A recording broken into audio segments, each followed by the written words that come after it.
Republican senators are honing in on a scaled-down stimulus package to address narrow economic relief for targeted sectors of the economy. According to Bloomberg News, Treasury Secretary Steve Mnuchin has indicated that the latest stimulus proposal would be geared towards providing economic relief to major airlines and the travel industry, which has been hit hard by the pandemic and recession. United Airlines recently warned that over 16,000 employees would be indefinitely furloughed, reducing its workforce by 25%. American Airlines and Delta Airlines announced similar workforce reductions through furloughs, layoffs, and buyouts. Mnuchin also suggested that the stimulus proposal would shore up the troubled Paycheck Protection Program, PPP, which has provided critical economic assistance to small businesses. However, an estimated $130 billion or more in allocated PPP funding remains unused. Lawmakers and watchdogs have uncovered millions of dollars in PPP-related fraud in the last several months.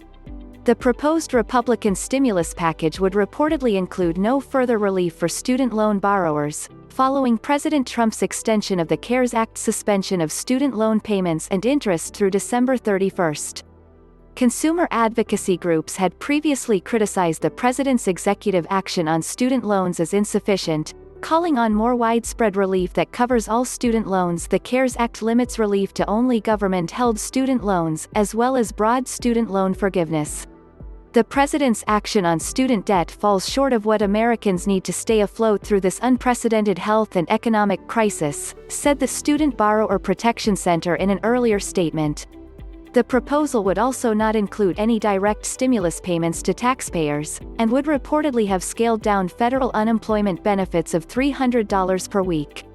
The Republican-led plan would cost an estimated $500 billion, substantially less than the $2-3 trillion in economic relief proposed by congressional Democrats. House Democrats passed the HEROES Act in May, largely on a party-line vote. The bill would continue enhanced unemployment benefits of $600 per week, and provide additional economic relief to states, cities, and hospitals. The HEROES Act would also extend the CARES Act student loan payment and interest suspension to September 30, 2021, a full 12 months, and would expand those protections to include commercially issued FFEL-program federal student loans and Perkins loans. Notably, the bill would provide $10,000 in federal and private student loan forgiveness to borrowers experiencing economic distress. Republicans have so far rejected those proposals, and the two sides remain at an impasse. House Speaker Nancy Pelosi earlier suggested that there will be no deal if Republicans don't compromise.